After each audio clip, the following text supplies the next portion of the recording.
Hold on, level 7 Python? We aren't talking about decorators or generators anymore. At the Distinguished the Principal level in 2026, the interview is about language internals, global scale, and hardware-software symbiosis. You are the one who fixes the language itself to make it work for a billion-user ecosystem. The Python Sovereign Exam. Let's dive into the two most brutal, high-stakes questions for a level 7 Python architect.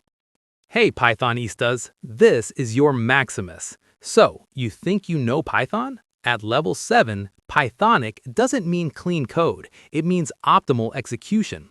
We're talking about the internals of CPython, the death of the GIL, and architecting for the next billion users. These two questions will test if you are a coder or a language visionary. Let's break it down. The Level 7 Python Elite, 2-question strategic masterclass. Number 1. The GIL-Less evolution, architecting for CPython 3.13 parallelism.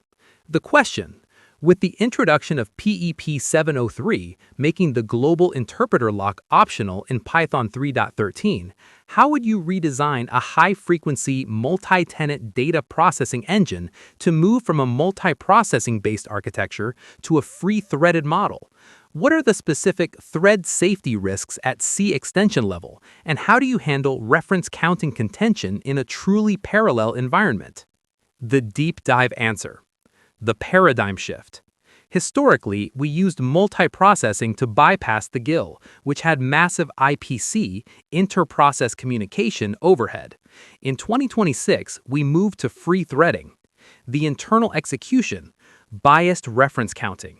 Explain how CPython 3.13 Plus uses biased reference counting. Local threads update counts without atomic instructions, while remote threads use slower atomic ops. This minimizes overhead for the owning thread. Thread-safe C extensions. You must audit all C code for global states. Level 7s use Mimolock, Microsoft's allocator, which Python now integrates for thread local heap management. The strategy. Discuss moving from process pools to thread pools with shared memory. This slashes RAM usage by 4x and eliminates serialization, pickle, latency. Use critical sections, begin critical section, to protect shared objects without the big hammer of a global lock. Number 2. The Vectorized Intelligence Mandate. Python as a C++ orchestrator. The question: for a 2026 AI-first platform, how do you architect an RAG, Retrieval Augmented Generation, system where Python is not just a wrapper, but a zero-copy orchestrator between vector databases and GPU-accelerated kernels? Specifically, how do you utilize the Python buffer protocol and memory-mapped files to handle 100 gigabytes plus embeddings without triggering the OOM killer out of memory? The deep dive answer. The philosophy of zero copy. At level 7, you never copy data, you view it. The execution, memory mapping, and buffer protocol. Use mmap to map large vector files directly into the virtual address space. Use the buffer protocol to allow C++ or Rust libraries like Face or custom CUDA kernels to access Python's memory directly without moving a single byte. The hybrid growth. Discuss using Mojo or Rust for the hot paths while keeping the high-level orchestration in Python. Use asynchronous context managers to manage GPU memory lifecycle, ensuring that VRAM is released the microsecond the inference is done. Governance. Implement custom memory allocators via sys.setAsyncGen hooks to prevent AI agents from inflating the heap during large-scale document ingestion.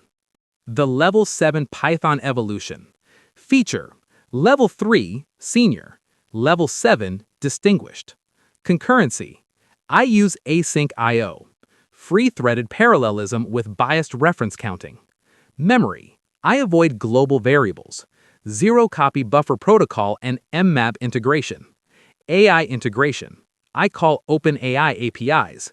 Orchestrating GPU kernels and vector DBs via C API. Performance. I profile with C profile. Writing custom allocators and bytecode manipulation. The punch, with a sovereign coder twist. At level 7, you don't write Python, you mold the environment it runs in.